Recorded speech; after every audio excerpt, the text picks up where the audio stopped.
Shalom. Preparing the Torah portion Balak this week, and I'm still in the first verse, basically looking at the names of Balaam and Peor and all the different names of people, and there's a lot of insight in all of them, specifically if you open up the layer of Gematria. Now I just want to say something about Gematria again, because I think there's a lot of people who might think, oh, you lost your marbles, you are just dreaming up these things, it's coming from you, it doesn't make sense, or maybe it does make sense but they don't understand it. So what I explained previously is that mathematics is another language, numbers is another language to communicate to those who are looking and searching a bit deeper. It has to do with the riddle and intelligence that we saw in some of the words that we looked at within the Gematria itself. Now, if you're familiar with the concept of the Bible code, now the Bible code is a concept that only exists within the Hebrew language. Not even the English Bible or whatever translation won't do it. No other novel, no other book complies with the attributes of the Bible code, where they skip sequences and they start with a certain word and then they find words within.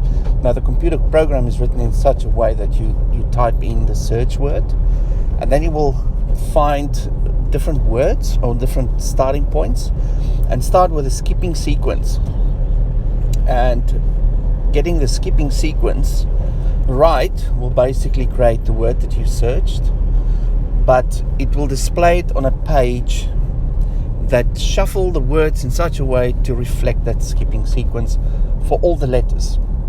And within that, there are words that is associated with that word that relates to reality. For example, they found a lot of historical events in the Bible code, and I believe that, and it's specifically the Torah, the first 5 books that they used for the Bible code. And I believe that the Torah is the book of life, that everything is written in the book of life. Everything is within the Torah in some way, shape or form, in a sequence, in a mathematical pattern, revealed through the Torah. Now, why do I say that? Because I see that in the normal Gematria. The Gematria is another way to delve into the world of the Bible code, because what I see is a word that's connected to a number, and the number connects to another word. Basically, it's sort of a sequence, and through the language of numbers it connects it to words, and it creates like a dictionary. Now the dictionaries show you the meaning of a number and what all the numbers mean, but that number is connected to a word. So now I can say that word is connected to other words through that number. It's like having a page number with all the meanings on it, and all the words associated with that one is found on the same page, if you like. So it's like creating another dictionary, but within a mathematical or numerological context. And that's why Gematria works. It's because of the supernatural attributes of the Torah, and also because it's written by a supernatural God, inspired by him and captured through man. That even is a miracle in itself. And that's where the Sadducees or the scribes came in. They made sure that they copy the Torah exactly. Nothing was missed, and even at the end of a line they will add up all the letters, and that addition need to link or be the same as the original one. The numbers must match. So they even copy the Torah through checking it through mathematics by adding the numbers of all the letters. And the other thing is, every Hebrew letter is a number itself, so it's basically a language of numbers, and a language of sequences, a language of patterns, a language of mathematics. And that's why you can find those things, and that's why it's supernatural. In saying all that, I've shifted gears this year doing the Torah portion, so I've just got the awareness that the Gematria is the Sod level, the deepest level you can go to, which is the mathematical, numerological language that you engage with. And just like anything else, you have to meditate on those words in relation to the passage. The passage, the storyline, everything still guide your mind in thinking in a certain way. And then you get these little words that flag, that connects. And then they will shape your thoughts into thinking about that topic within those words and within the context of those words. So I found a lot of very interesting things. Like yesterday I found the pearl of knowledge. Now if you think about the pearl of knowledge, yeah, what does that mean? Now pearl is also linked to gate. A gate is the gate of accessing the city. It can also be a gateway. The gate is also associated with the full moons. It looks like a pearl. And the Moedim, they are gateways into the knowledge of Yahweh that radiates through those appointed times to his people, and they get insights for those who are in sync with those gateways. Not only that, the gateways into the city are basically the entry point into the spiritual realm, and the knowledge of the pearl is basically the knowledge of the gateways. And this was an ancient knowledge, an Egyptian knowledge, which is basically rooted in the occult. I'm saying the word occult not in a negative sense, but occult in a sense of trying to discover the mysteries of the spiritual realm. And the occultists, what they do is they try to find a back door into the spiritual, not go through the Mashiach. And that's why they are interested in the occult. The occult is trying to find out the gear work behind the scenes within the spiritual, in order to manipulate the physical, or to find a gateway that give you access into the spiritual without entering through the door, the Mashiach. So that's why the occult is wrong, because of the motive. But what they study and the things that they find, they actually found in the book of the Zohar. Now the Zohar has been written by rabbis who dug a bit deeper into the Torah. And they found mysteries hidden within the Torah. But those revelation of spiritual things are now being used for evil. It's the same thing like sex. Sex within marriage is good. Sex without outside of marriage is bad. In the same way, spiritual way things work, the knowledge of that is not bad in itself. It's like the tree of knowledge of good and evil. You can do good with it, or you can do evil with it. That's why knowledge corrupts. Because if you have knowledge, you have power. If your motive is wrong, you use the power to benefit yourself and not apply it for the purpose of what it's intended to do. So that's the danger of the occult, is to connect to Yahweh's knowledge of the spiritual, which is embedded in the Bible code, through Gematria, through the Torah, and that's what the rabbis found. So the Zohar in itself is not evil. It's evil people who use that.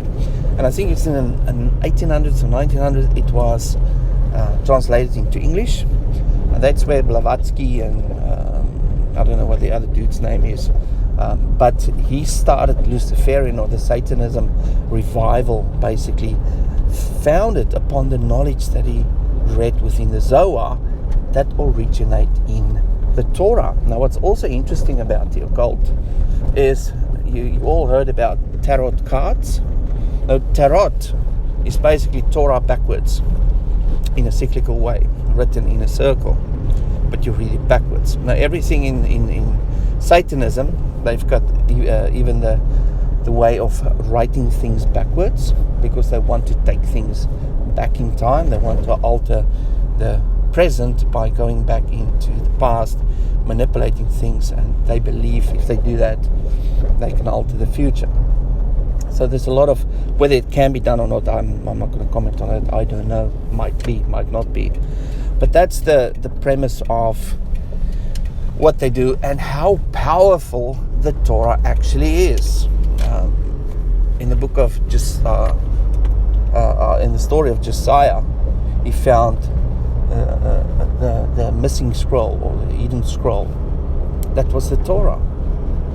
And within there he found the Moedim, which he reinstated, and rebuilt the temple, and spent time and money and destroying all the idols to set everything according to Torah. So if you apply the power of the Torah, as we saw last week with the word chukat, which is ordinances, they are basically the remedy or the medicine for everything that is wrong. That's found within the Torah, specifically the commandments you don't understand. They are the most powerful ones.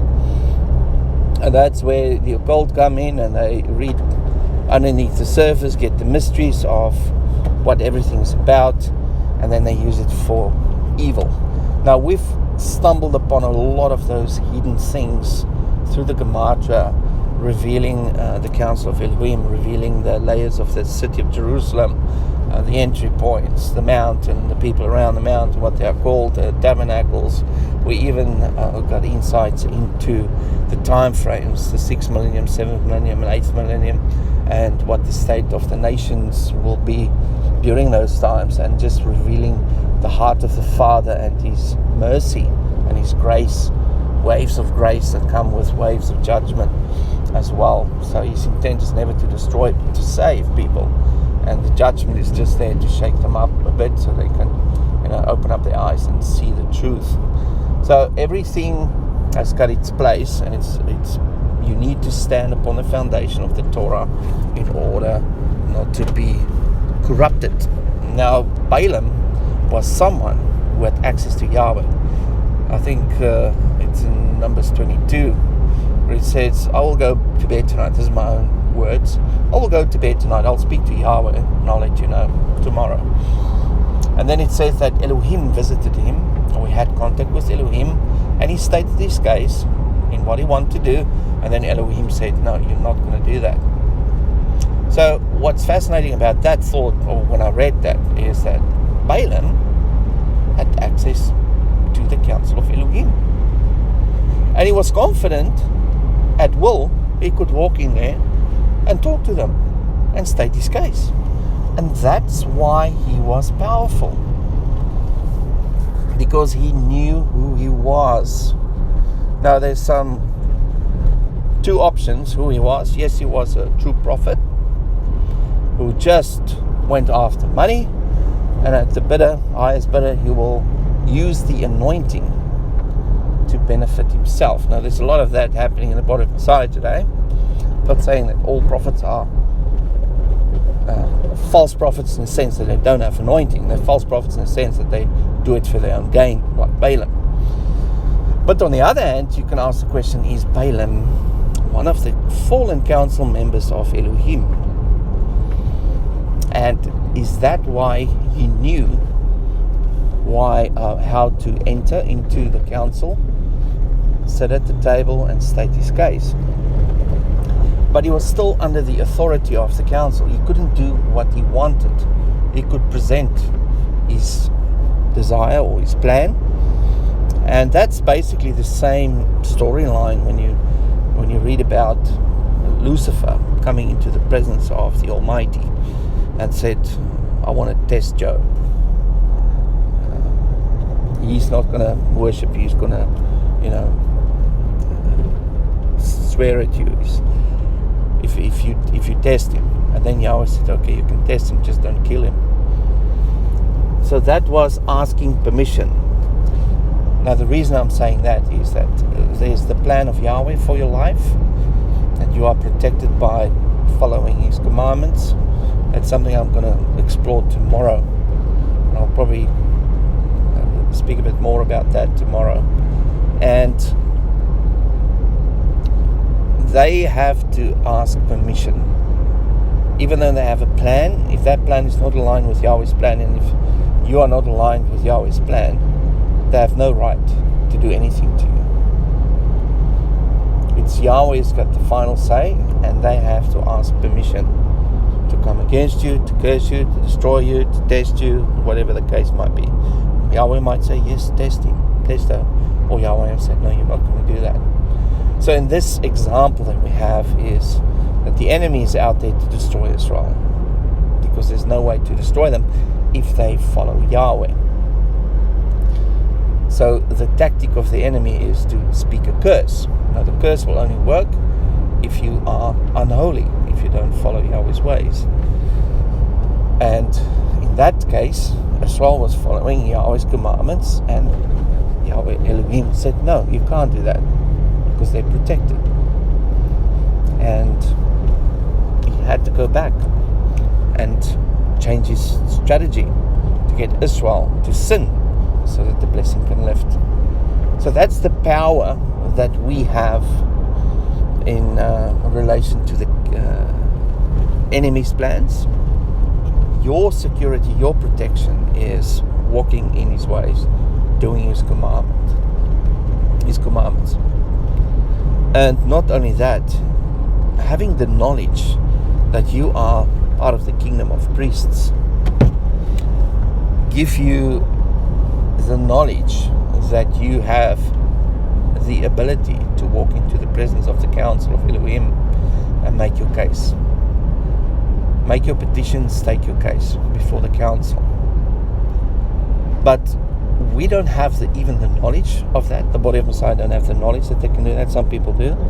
And even having the knowledge, they don't have the awareness that it's for me, I can do it. And then it's the other thing is they don't have faith and confidence to actually do it. So we're actually looking at the power, knowing about the power, but we're not acting in it. So I want to encourage you, whenever you're in a difficult situation, enter into the council of Elohim with the authority of Yeshua Mashiach, not on the basis of your righteousness, but on the basis of his righteousness. You can stand before the council of Elohim and make your petition. And he will listen, he will hear. That's what I saw in the Gematrah of Numbers 73, 74, which are the number of people who saw the council of Elohim when Moses, Aaron, Hur went up as a collective. There were 74 men. When Moses went up into the cloud, there were 73 men. And those two numbers give us the insight of what is discussed at the table. So I will probably touch on that again in this study, just to remind you of your authority. So I'm going to leave you with that. I hope you find it insightful, and I hope you have a wonderful day. I'll speak to you soon. Shalom.